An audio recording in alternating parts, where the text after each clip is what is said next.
Hey everybody, welcome back to Tech Odyssey. So I'm back with my full review of the Xiaomi POCO X3 NFC.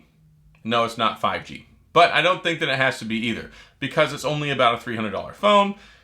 It's not a US-based phone. It's not really built on our 5G network, but it does have a lot of good things going for it. It's got really good cameras, especially for the price point, 120 Hz refresh rate, a really nice 6.67-inch full 1080p LCD display, and it's great for pretty much anything. It's got a 5,000 milliamp battery for Pete's sake, 6 gigabytes of RAM, all the things that you would probably expect in a much higher price point when you can pick one of these up straight on Amazon for 320 bucks. So I think that it's a solid phone.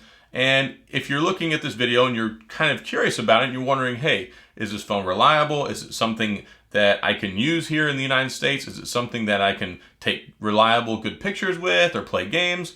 Those are the things that I'm going to answer in this video, and we're going to talk about it. But before we get there, I do want to say if this is your first time stopping by the channel, I appreciate you being here. If you enjoyed the video, please hit the like and the subscribe button and the little notification bell if you want updates when new videos come out. Now let's talk about the X3.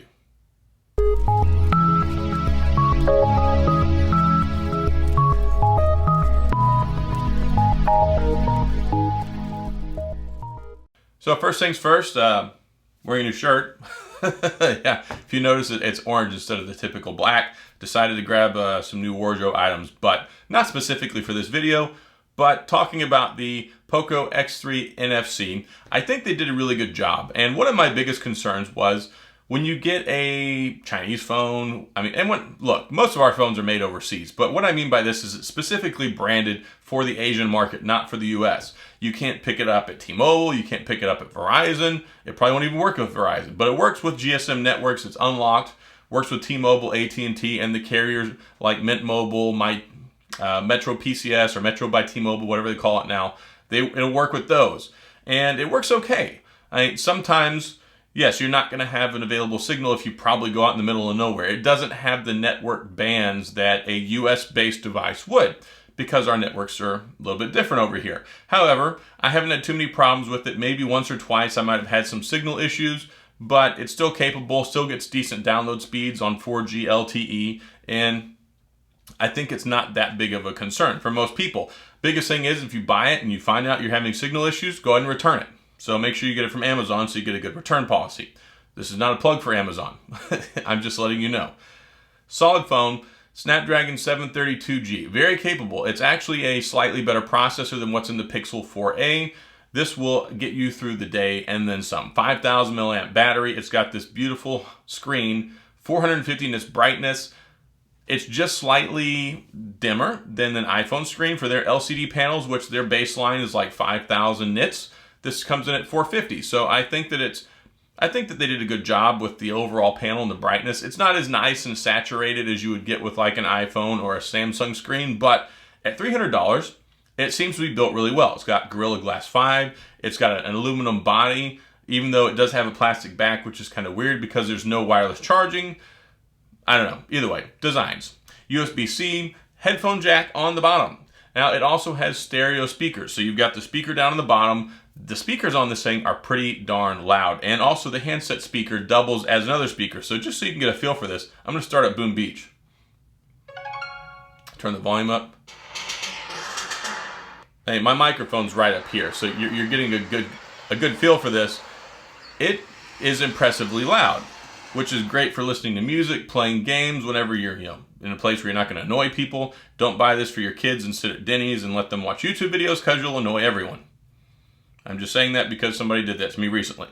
But solid phone, solid performance, battery life is phenomenal. 5,000 milliamps, that's ridiculous. And the phone's not even that hefty. It might be a little bit slimmer than the Samsung Galaxy S20 Ultra, which was kind of a chunky boy, but I think that they did a good job kind of minimalizing the profile on this, and that might be something to do with the plastic back. Cameras on the back, really, really good cameras for the price point. Even outside of the price point, I think it competes well with $500 and $600 phones. 64 megapixel primary camera, you've got a wide angle lens for the super wide, and then you've got a 2 megapixel depth sensor and a 2 megapixel macro lens camera. I'm going to be really honest with you, it's not that great. And this isn't just a Xiaomi thing. This is anyone that puts a 2 megapixel macro camera lens on their phone, they just cannot absorb enough detail.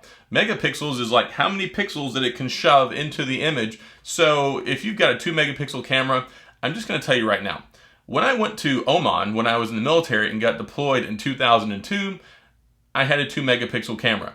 Yes, granted you are taking a picture of a much up close object, but the thing is it just doesn't have the pixels to jam in there so you get a high quality picture. I'm sorry, it doesn't. So if you're thinking you're going to win National Geographic contests with the macro lens camera on this taking pictures of dewdrops and bugs, you're not going to. But it's nice for novelty pictures. They don't look insanely terrible. Just don't be impressed by them. What you will be impressed with is the portrait mode shots, the wide angle camera, and the primary shooter. And here are some samples. I went to the museum. I went to the botanical gardens here inside the museum district down in Houston. Took pictures of my family. Took pictures of my dessert. I took pictures of dinosaur bones, fossils, everything that I could think of when we were walking around inside of the museum. I was really impressed. I took pictures in outside lighting and indoor lighting with less than ideal lighting, but objects that were lit really well for display purposes. The only thing that I think might be questionable is true low light images where there's just no ambient light and no object lighting, but I don't take those kind of pictures anyway. If you do, this probably isn't the phone you want to get. But if you want a phone that's good for 95% of real world situations, I think you're going to be really impressed with it, and the video quality is pretty good too, along with the microphone pickup. Here, I took these video samples outside. Let's go ahead and take a look at them. Okie dokie, this is 4K at 30 frames per second. It doesn't do 4K at 60, which I kind of wish that it did. Unfortunately, it does not. And also the motion steady feature is off on here. If you turn on motion steady, which is kind of like your built-in video stabilization for the video camera on here, it will automatically take it down to 1080p at 30 frames per second. You don't really get a choice. If you have it on 4K, if you tap the little button, it drops it down. But overall, I don't think this is too bad, especially for about a $300 phone. The ability to shoot 4K at 30 frames per second is pretty nice. So the last video test I want to do here is with the front-facing selfie camera, just so you can get a feel for this as well, see what the sound quality is like, see what the video quality is like, because of course a lot of people like to do video recording with their phones now, especially as you get these nicer, newer phones with a lot of expanded video capabilities. So this is what the front-facing selfie video looks like, and the audio sounds like as well. So there we go. Not too shabby, huh? I was actually pretty impressed with the video quality. Even on the selfie camera, you get the 4K at 30, but I mean, for a $300 phone, that's pretty darn impressive. Also, you get the image stabilization too for the video. It's a sharp looking phone. It works well. Comes in these two colors. Comes in blue. It also comes in, I believe it's shadow gray, which ironically is a little bit cheaper on Amazon. So you can take a look at that. The links are down below in the description if you're curious about that. I did neglect to say it has a 20 megapixel selfie camera. You saw some of the selfie quality photos on here. I think that they did a good job. I really love the 120 Hz display. It's great for gaming. You can play most AAA titles on the phone. So, I mean, you can play Call of Duty mobile, you can play PUBG, you can play Mario Kart, you can play World of Warships. The only thing that really might kind of not be as good of a experience is like Fortnite. Yes, this does have the little speed boost mode on here where you can click on it. It's called Game Turbo. This Game Turbo mode allows you to add games in here. What it does is essentially it just kind of shuts off the other functions and prioritizes the performance on the gameplay. It's supposed to give you about a 30% boost. It does seem to help in giving you a more smooth experience if you're having some choppy gameplay and stuff. But overall, yes, it is a substitute for power, but it is not a replacement. If you want a true gaming phone, this is not going to be it. But if you want to play Among Us all day long, if you want to play PUBG on medium settings, if you want to play Call of Duty mobile in an enjoyable atmosphere and also some other stuff, I think that it does a really good job. It's got 6 gigabytes of RAM. That's pretty much across the board. I have a 64 gigabyte storage model, but all the ones I've seen that you can buy, especially the Amazon listings, are 128. So likely you're going to get 128 gigabytes of storage and 6 gigabytes of RAM, which I think is totally fine for a phone of this caliber and price point. They do have an 8 gigabyte RAM model. It's paired with 256 gigabytes of storage, which I think is nice, but maybe not so necessary. I mean, you can throw an SD card in here as well if you need extra storage. Overall, though, I think that they did a good job. I mean, this is my second Xiaomi phone. I had the Mi 9T last year. Totally loved it. And then I was able to work with Xiaomi. They sent this out to me to review, and I've been pleasantly surprised with it. I did my unboxing, did my 72-hour review. It seems to hold up really well. It comes with a case. I mean, I showed this off in the other videos. It seems to work fine. I mean, it's a little on the chunky side for like a neoprene, this whatever this case material is made out of. But it does a good job protecting the phone. It protects the camera lens. It comes in the box, so there's no complaints that I have there. I think that it's important, though, because picking up aftermarket accessories might be a little bit more on the difficult side, but there are some. But if you're interested in picking one up, I don't think you're going to be disappointed. At $300, it hits outside of its weight class. I think that it's a fairly good deal. I mean, I've been impressed with it. I think the cameras are very formidable and much better than the $300 price point.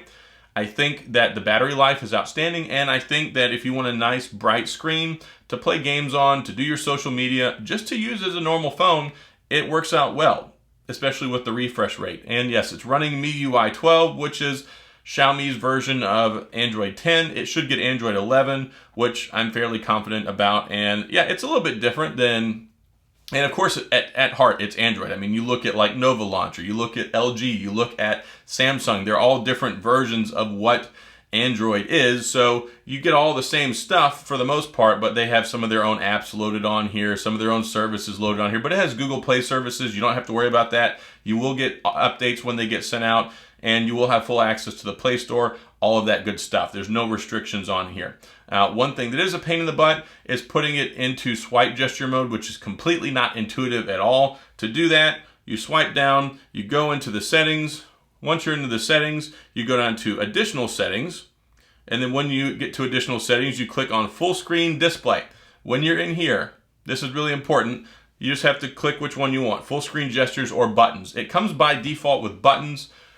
Oh my gosh, I had to Google how to get to this to turn this option on. So some of the options are not quite in the same place as you would expect them to be, but everything's there. It works fine. It is pretty cool because it has the built-in fingerprint sensor into the power button. I like that a lot, actually. It keeps it off the back, so you're not having to kind of fish around and feel with it with your finger, but it's also not built into the screen, and I think those are kind of laggy and unreliable, especially in the cheaper phones. So nice that that's built in, but also you have facial recognition technology, which works as well. So you've got a couple different options here. Bloop. There we go. So it unlocked. So a couple different options when it comes to the biometrics.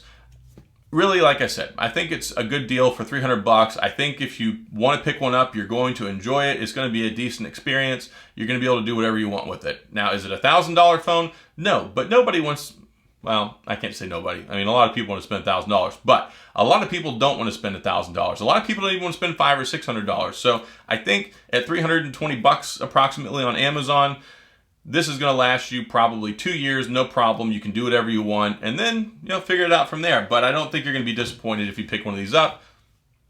It has my seal of approval. Now, of course, this was sent out as a review unit from Xiaomi. I'm not being compensated for this. This is not a sponsored video. They're not getting to see this before you are. It's just my real thoughts and impressions after using this phone for about 2 weeks. So that's all I've got. If you have any questions or comments, please feel free to leave them down in the comment section. I'll get back with you. If you enjoy the video, please hit the like and the subscribe button and the little notification bell if you want updates when new videos come out. And as always, thanks for being here. I appreciate you watching, and I'll see you guys next time.